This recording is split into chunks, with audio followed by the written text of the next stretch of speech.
In a quiet town nestled between rolling hills and maple-lined streets lived a teenager named Ethan. He was sharp, quick to learn, and often impressed his teachers with how easily he grasped complex ideas. But Ethan had one major weakness. He didn't value his time.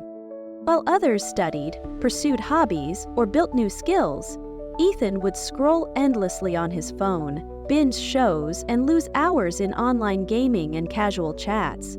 When his parents nudged him to focus, he'd just say, "It's fine, I've got plenty of time. I'll do it later."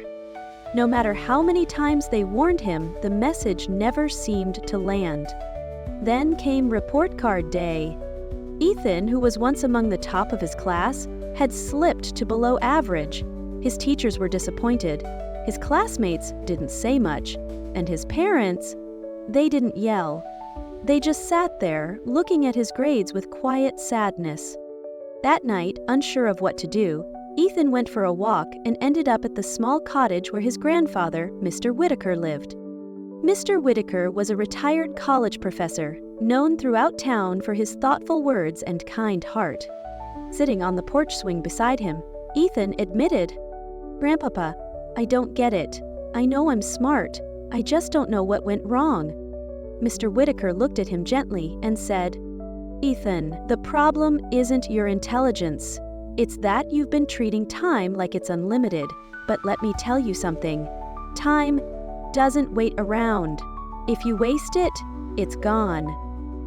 "But there's always tomorrow," Ethan replied. "I can do better later, right?" Mr. Whitaker leaned in slightly, his tone serious now. "No, son. Time is like water running from an open faucet. You don't notice how much is wasted until the tank is dry." And then he told Ethan a story. "Years ago," he said, "there was a man named Daniel who owned a booming business. He had wealth, influence, and a life most people dreamed of. But Daniel had a habit of pushing things off. 'I'll deal with it tomorrow,' he'd say.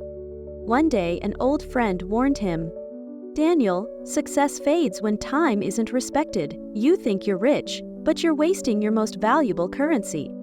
Daniel just laughed. He believed he had time to fix everything later. But as the years rolled on, his competition outpaced him.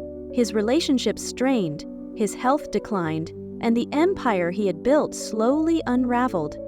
He looked for that old friend, hoping to find advice. But the friend was gone. Just like the time he'd lost. Ethan sat silently, eyes fixed on the night sky. For the first time, the truth clicked. He looked at his grandfather and asked, "Is it too late for me to change things?"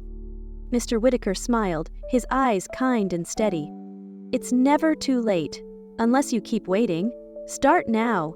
Respect your time, and your time will reward you." That night, something shifted in Ethan. He created a daily routine, put time limits on distractions, started waking up early, and committed himself to his goals. One day at a time.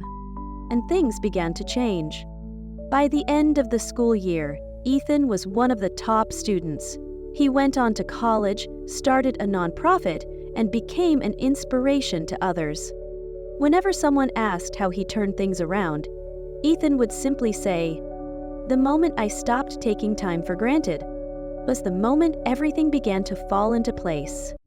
Moral of the story: time doesn't wait. Use it wisely, and you can build the life you dream of. Waste it, and you might spend your life wishing you hadn't.